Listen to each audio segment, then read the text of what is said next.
जनसामान्यांचं जीवनमान उंचावण्यासाठी सरकार विविध योजना, उपक्रम आणि अभियानांची अंमलबजावणी करत असते आणि त्यानुसार 15व्या वित्त आयोगाच्या निधीतून सुरू असलेली पायाभूत आरोग्य सुविधा, प्रधानमंत्री मातृवंदना योजना, प्रधानमंत्री आयुष्यमान भारत आदी योजनांमधील प्रलंबित कामं 31 मार्चपूर्वी पूर्ण करण्याचे आदेश मुख्यमंत्री फडणवीस यांनी प्रशासनाला दिलेले आहेत। राज्यातील रखडलेल्या स्थानिक स्वराज्य संस्थांच्या निवडणुका लवकरच अपेक्षित असून मुंबई महानगरपालिकेनं आगामी निवडणुकीसाठी प्रभागांच्या भौगोलिक सीमांबाबतचा प्रारूप आराखडा जाहीर केला। या प्रारूप आराखड्यावर मुंबई महानगरपालिकेनं नागरिकांकडून हरकती आणि सूचना मागवलेल्या आहेत। हरकती आणि सूचना सादर करण्यासाठी 4 सप्टेंबरपर्यंत मुदत आहे।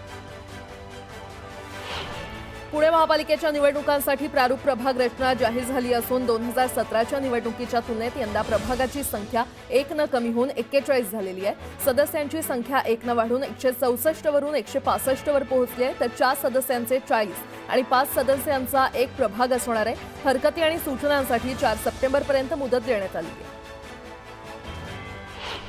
गेले 5 दिवस मुसळधार कोसळणाऱ्या पावसाने आता उघडीप दिलेली आहे। पंचगंगा धोका पातळीच्या आत वाहू लागल्यानं पुराचा धोका टळताना दिसतोय। जिल्ह्यात अद्यापही 50 मार्गावरील वाहतूक बंद असून 46 बंधारे पाण्याखाली आहेत। नागपूर महानगरपालिकेमध्ये एकूण 245 पदांची नियुक्ती प्रक्रिया यशस्वीरित्या पार पडल्यानंतर आता विविध 174 पदांसाठी पुन्हा मेगा भरती घेण्यात येणार आहे। 174 पदांची ऑनलाईन पद्धतीने भरती प्रक्रिया येत्या 26 ऑगस्टपासून सुरू होणार आहे।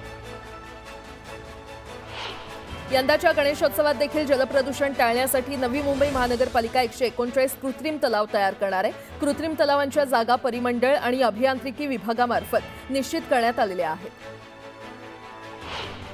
पंतप्रधान नरेंद्र मोदी 29 ऑगस्ट ते 1 सप्टेंबर दरम्यान चीन आणि जपानच्या दौऱ्यावर जात आहेत। जपानचे पंतप्रधान इशिबा यांच्या निमंत्रणावरून मोदी भारत-जपान वार्षिक शिखर परिषदेमध्ये सहभागी होण्यासाठी 29 ते 30 ऑगस्ट या दरम्यान जपानमध्ये जाणार आहेत।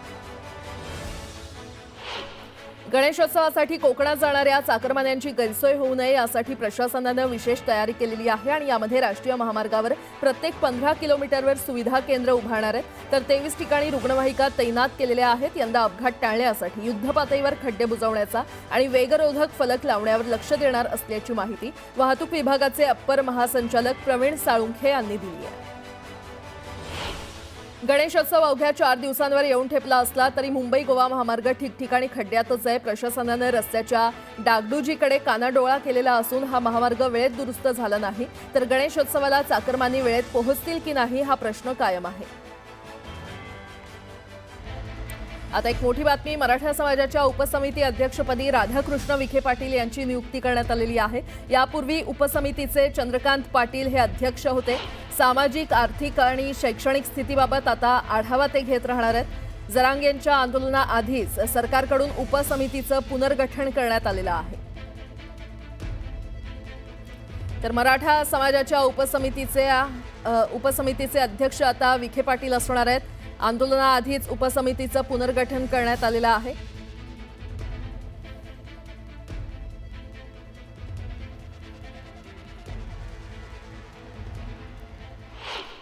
पुन्हा एकदा बातम्या वेगवान स्वरूपात, पेट्रोलमध्ये इथेनॉल मिश्रणाला विरोध करणारी याचिका सुप्रीम कोर्टात दाखल करण्यात आलेली आहे। उसापासून इथेनॉल निर्मितीच्या निर्णयानं शेतकऱ्यांना दिलासा मिळालाय, मात्र आता मागण्या मान्य झाल्यास साखर उद्योग अडचणीमध्ये येण्याची शक्यता वर्तवली जाते। मराठा समाजाच्या उपसमिती अध्यक्षपदी राधाकृष्ण विखे पाटील यांची नियुक्ती करण्यात आलेली आहे। जरांगेंच्या आंदोलनाआधीच सरकारकडून उपसमितीचं पुनर्गठन करण्यात आलेलं आहे, तर सामाजिक, आर्थिक आणि शैक्षणिक स्थितीबाबत ते आढावा घेत राहणार असं विखे पाटील यांनी स्पष्ट केलं। मंत्री भरत गोगावले यांनी जिल्हा परिषद शाळेच्या शिक्षकांची वैयक्तिक सहाय्यकपदी केलेल्या नियुक्तीला मुख्यमंत्री कार्यालयातून परवानगी न मिळाल्याची माहिती न्यूज 18 लोकमतच्या सूत्रांनी दिलेली आहे। संबंधित शिक्षकांची शाळेतून मंत्रालयात झालेली नियुक्ती पूर्णपणे बेकायदेशीर असल्याची सूचना मुख्यमंत्री कार्यालयाकडून देण्यात आली आहे। मुंबईत मराठी विरुद्ध हिंदी भाषेचा वाद थांबण्याचं नाव घेत नाहीये। बोरिवली रेल्वे स्थानकाच्या प्लॅटफॉर्म क्रमांक 1 वरील दुकानदाराला मराठी बोलायला सांगितल्यानं त्यानं नकार देत अपमान केला। यानंतर मनसैनिकांनी मनसे स्टाईलनं दुकानदाराला उत्तर देत कान धरून माफी मागायला लावली।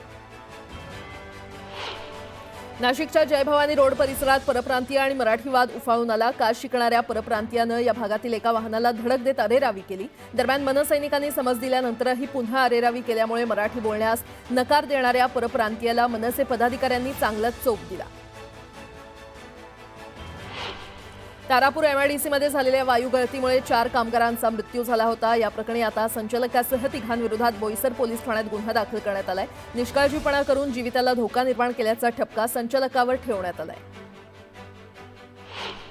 शिवसेनेच्या वैद्यकीय मदत कक्षाचे जिल्हा समन्वयक विलास मस्के यांच्या घरावर प्राणघातक हल्ला करण्यात आला। या हल्ल्यामध्ये विलास मस्के गंभीर जखमी असून बहीण भाग्यश्री सोजेनच्या हातावर धारदार शस्त्राने वार करण्यात आला असून दोघांवरही खासगी रुग्णालयात उपचार सुरू आहेत। न्यूज 18 लोकमतच्या बातमीची मुख्यमंत्री फडणवीसांनी दखल घेतली आहे। न्यूज 18 लोकमतनं मुंबईतील वाकोला ब्रिजच्या दुरवस्थेची बातमी दाखवली होती। दरम्यान याची दखल घेत मुख्यमंत्र्यांनी पालिका आयुक्त भूषण गगराणी यांना फोन करून मुंबईतील खड्ड्यांबाबत चर्चा करत खड्डे बुजवण्याचे आदेश दिले। यंदाच्या मुंबई महापालिका निवडणुकीमध्ये प्रभाग रचनेमध्ये मोठे बदल करण्यात आलेले नाहीये। 2017च्या निवडणुकीतील प्रभाग रचना जवळपास तशीच आहे। कोस्टल रोड मेट्रो सारख्या विकास कामांमुळे मुंबईतील प्रभाग रचनेमध्ये किरकोळ बदल करण्यात आले असून सूचना आणि हरकतींनंतर 6 ऑक्टोबरला प्रारूप आराखडा अंतिम केला जाईल। बेस्ट कामगार सेनेच्या सुहास सामंतांनी राजीनामा दिलाय। बेस्ट पतपेढी निवडणुकीमध्ये ठाकरेंच्या पॅनलचा दारुण पराभव झाल्यानंतर पराभवाची जबाबदारी स्वीकारून सुहास सामंत यांनी राजीनामा दिला। उद्धव ठाकरेंना पत्र लिहून त्यांनी आपला राजीनामा दिला। शेतकऱ्यांनी निसर्गाचं नुकसान केलं, आता त्यांना त्याच्या कर्माची फळं भोगावी लागणार असल्याचं वक्तव्य पाशा पटेल यांनी केलंय। तर शेतकऱ्यांनी आता संकटाची सवय लावून घ्यावी। 365 दिवसांपैकी 322 दिवस शेतकऱ्यांना संकटाशी झगडावं लागणार असल्याचंही ते म्हटलं। सिंधुदुर्गमध्ये मटका अड्ड्यावर नितेश राणेंनी धाड टाकली। यामुळे अवैधरित्या जुगार अड्डे चालवणाऱ्यांचे धाबे दणाणलेले आहेत। दरम्यान सिंधुदुर्गच्या बाजारपेठेतील बुकिंगच्या अनेक टपऱ्या बंद असल्याची माहिती समोर आली।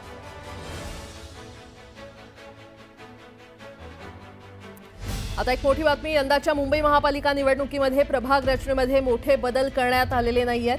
2017च्या निवडणुकीतील प्रभाग रचना जवळपास तशीच आहे। तर मुंबई महापालिकेच्या निवडणुका पुढच्या वर्षी म्हणजे जानेवारी 2026 मध्ये होणार असल्याची माहिती मिळते। कोस्टल रोड मेट्रो सारख्या विकास कामांमुळे मुंबईतील प्रभाग रचनेत किरकोळ बदल करण्यात आले असून सूचना आणि हरकतीनंतर 6 ऑक्टोबरला प्रारूप आराखडा अंतिम केला जाईल अशी माहिती समोर आलेली आहे। दरम्यान राज्य शासनाला मुंबई महापालिकेकडून प्रभाग रचनेचा प्रारूप आराखडा सादर करण्यात आलेला आहे।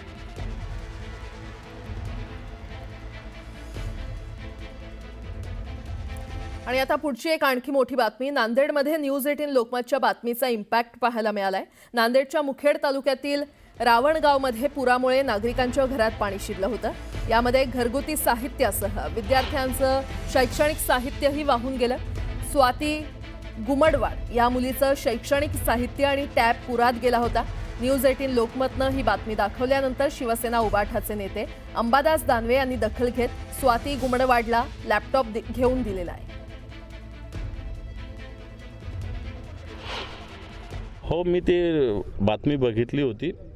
सामान्य मुलगी होती, सामान्य घरातली 12वीला शिकणारी मुलगी आहे। तिला टॅब कोणत्या तरी योजनेतून मिळाला होता आणि तिचंही घर असंच वाहून गेलं। तिचा भाऊ कुठेतरी पुण्यात शिकतो आणि मला असं वाटतं जर एखादी एवढ्या इंटेरियर भागातली एक मुलगी शिकू इच्छिते, तिला टॅब आवश्यक आहे, तर आम्ही तिला आज एक टॅबच नाही तर तिला एक चांगल्या पद्धतीनं लॅपटॉप तिला आम्ही आमच्या वतीनं आज दिला।